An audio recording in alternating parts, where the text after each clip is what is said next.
Over 100 million people have watched Captain Elena Harper's speech. This isn't just a speech. It's a roadmap that shows you how small habits can turn big dreams into reality. In it, she shares life principles, 8 rules that can transform your mindset, your habits, and your future.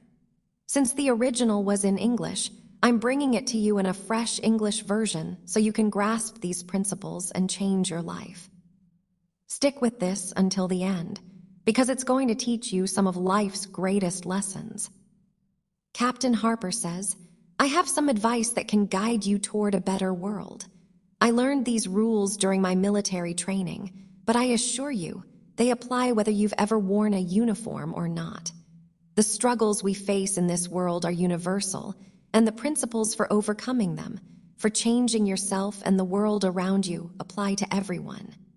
Here's the first rule and the others that follow. First rule: if you want to change the world, start your day by making your bed." In our training program, every morning our instructors, seasoned veterans of intense combat, would inspect our barracks. The first thing they checked was our bed. It had to be perfect: corners crisp, sheets tightly tucked, pillows centered under the headboard, and the extra blanket neatly folded at the foot. It seemed like a trivial task, almost insignificant.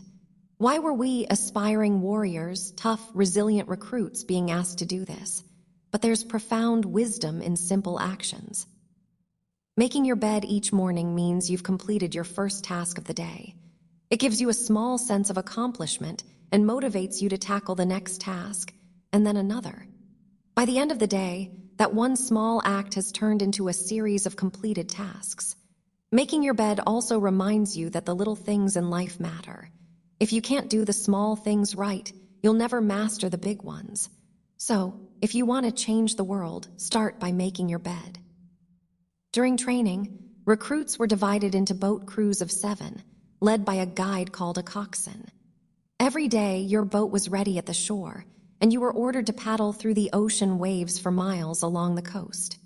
In winter, the waves off the coast could reach 8 to 10 feet, making them incredibly tough to navigate. If everyone didn't paddle with equal strength and sync with the coxswain's rhythm, the boat would spin against the waves and crash back to shore. To reach your destination, every single person had to paddle together. The lesson: you can't change the world alone. You need help, friends, teammates, even strangers, and a strong leader to guide you.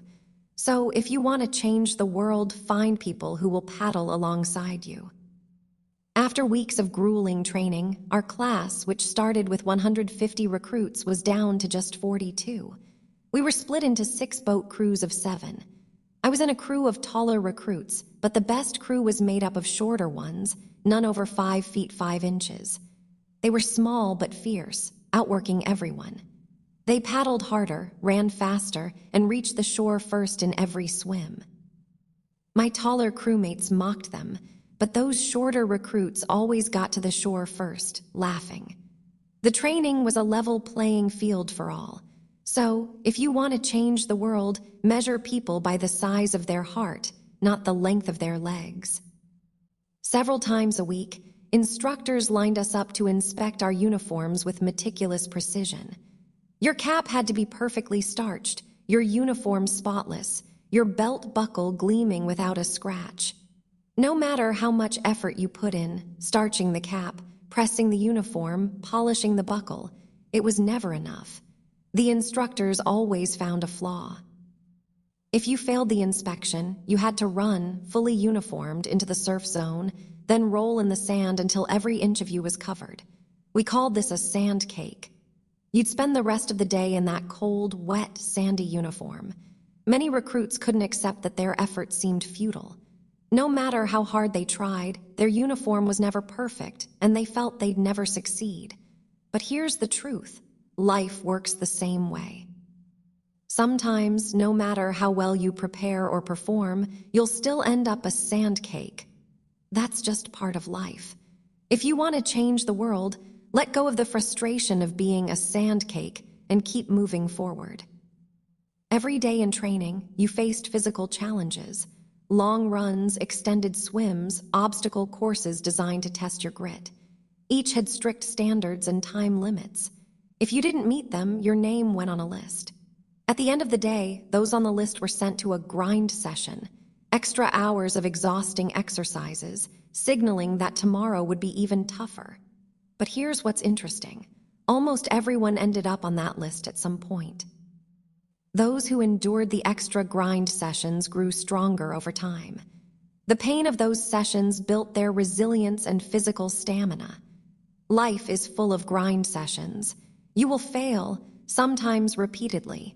It will be painful and discouraging, testing you to your core. But if you want to change the world, don't fear the grind sessions. Embrace them. During land-based training, we had to swim to an island known as a breeding ground for massive white sharks, considered a danger in our program. One challenge was a night swim.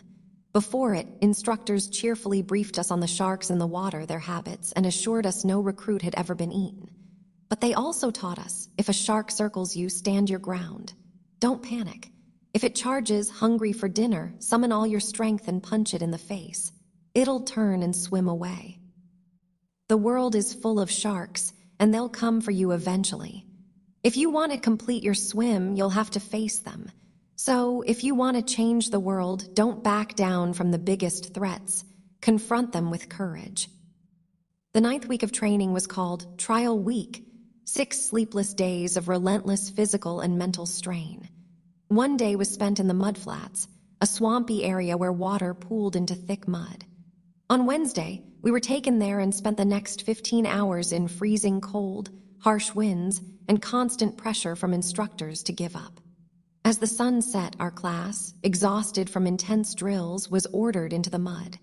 It engulfed us, leaving only our heads exposed. The cold was unbearable, and the instructors offered a deal. If just 5 people quit, everyone else could leave. 5 people, just 5, and we'd escape the bone-chilling cold. It seemed like some were ready to give up. With 8 hours until sunrise, the shivering and chattering teeth drowned out all other sounds. Then a voice broke through, singing.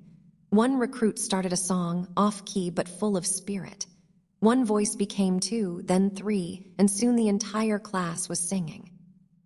The instructors threatened more time, but the singing continued. It was as if the mud grew warmer, the wind softened, and the sun felt closer. If I've learned anything in my journey, it's the power of hope. One person, whether it's Eleanor Roosevelt, Rosa Parks, or Malala Yousafzai, can change the world by giving others hope. So every day, learn something new. Think anew, act anew, keep growing.